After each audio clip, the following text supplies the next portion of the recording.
The package came on a Wednesday.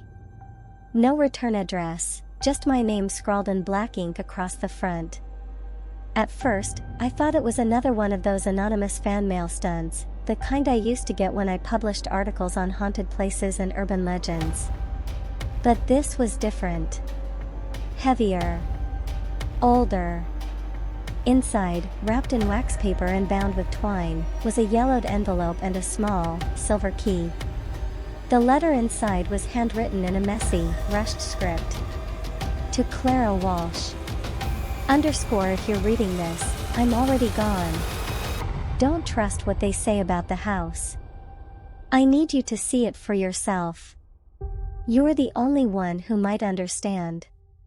Please, find out what really happened to me. The answers are at Sycamore Hill. It's still there, under the floorboards. Use the key. Don't go at night. _ There was no signature. Just the initials, L.R. L.R. Liam Rowe. I hadn't heard that name in years, not since college.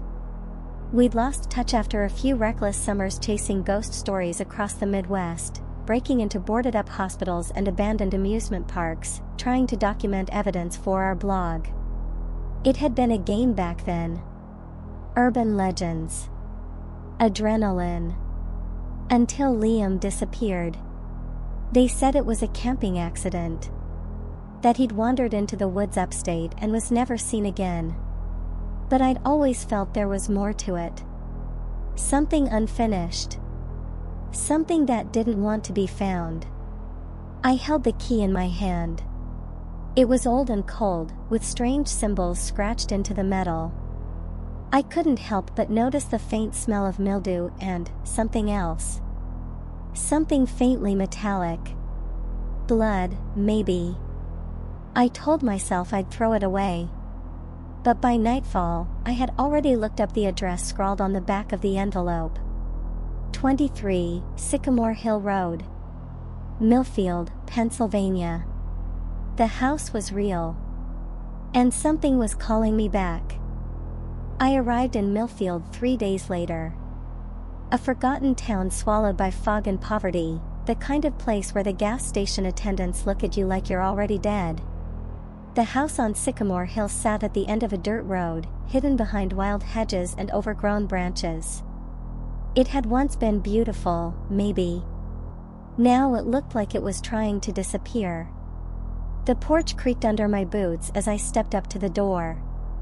I turned the silver key in the lock, and the door gave way with a reluctant groan, as though it hadn't been opened in years. The air inside was thick. Stagnant. Time hadn't just passed here, it had stopped entirely. Dust floated like spores in the dim sunlight filtering through torn curtains. Wallpaper peeled in long, curling strips. The smell of rot and damp wood clung to every surface. And then I heard it. A hum. Faint and low, like someone whispering into a wall. Not quite a voice, but not just noise either. It seemed to come from somewhere deep beneath the floor. The hum vibrated in my chest like a second heartbeat. I followed it through the living room, past a collapsed bookshelf and a broken piano, until I reached the basement door. The hum grew louder. Deeper. Almost hungry. I hesitated. Then I saw something scratched into the wood of the door, 3 initials, LR. I opened it. The basement was pitch black. My flashlight flickered as I stepped onto the old wooden stairs. Each creak felt like a scream swallowed by the dark. Halfway down, I noticed the walls were covered in something sticky. Not just mold, but handprints. Small ones. Children's. The hum was deafening by the time I reached the bottom. The basement was empty except for a trapdoor in the center of the floor. Something was beneath it. I stepped closer and saw more carvings, symbols, names, dates, all around the trapdoor's edge. My name was one of them. Clara. I don't know how long I stood there before I heard the voice. Not Liam's. Not human. Just one word, repeated in a voice that seemed to echo from the very bones of the house. Down. I opened the trapdoor. The hinges shrieked like something in pain. A sharp, sour stench wafted upward, mold, iron, something wet and long dead. My flashlight trembled in my hand as I aimed it into the dark hole below. Stairs again. Narrow, steep, carved into dirt and stone. Not part of the house's original blueprint. I wasn't thinking clearly. The humming had crawled into my skull and was vibrating behind my eyes. I felt drawn, like gravity had reversed and was pulling me down instead of up. So I descended. The air grew colder, wetter. I could hear dripping somewhere below, and the faint shuffling of something moving in the dark. The staircase went on much longer than it should have, too deep for a house this size. After what felt like minutes, I reached the bottom. The tunnel was crude, like something an animal might dig. The walls were clawed, literally clawed, with deep gouges and fingernail marks etched into the dirt. Tufts of hair stuck to the earth. Some human. Some not. The hum was louder here, rising and falling like breath. It led me to a cavern, wide, circular, and impossibly old. Strange symbols were painted on the walls in something dark. At the center stood a wooden chair, rotted and splintered. Liam sat in it. At least, it looked like Liam. His face was pale and stretched tight, like he'd been buried alive and only recently dug up. His eyes were open, but wrong, too wide, with pupils like pinholes. His lips moved without sound, mouthing the same word over and over. Clara. My stomach twisted. He was chained to the chair, wrists raw and bleeding. Around him were bones. Dozens. Maybe hundreds. Small ones. Children's. Something skittered across the ceiling above us.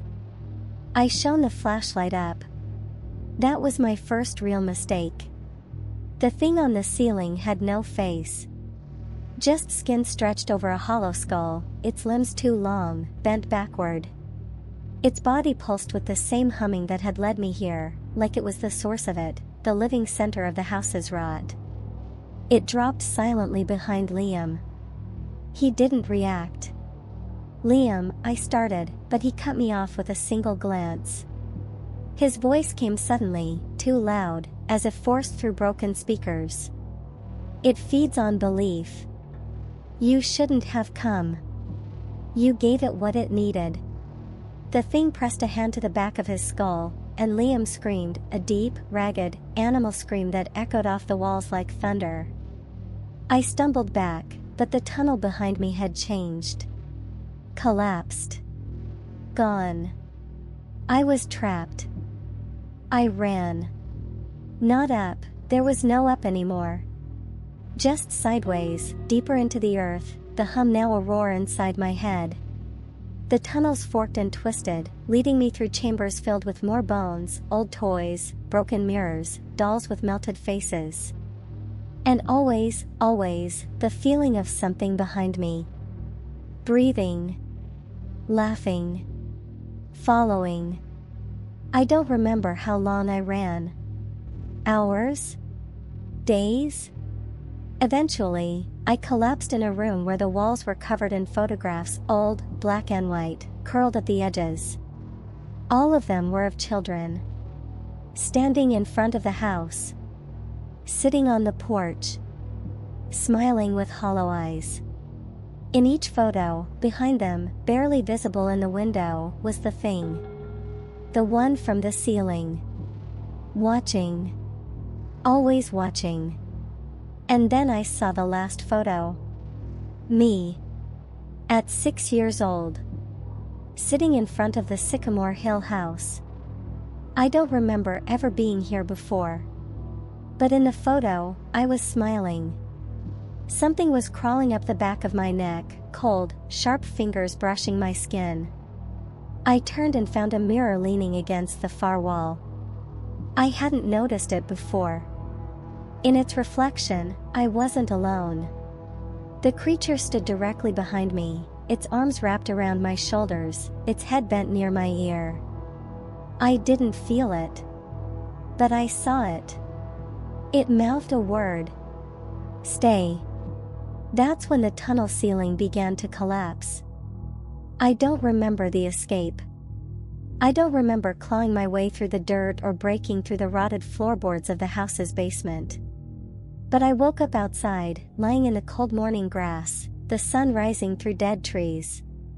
The house behind me was gone. Just gone. Nothing but a flat patch of earth where it had stood. In my hand was the silver key.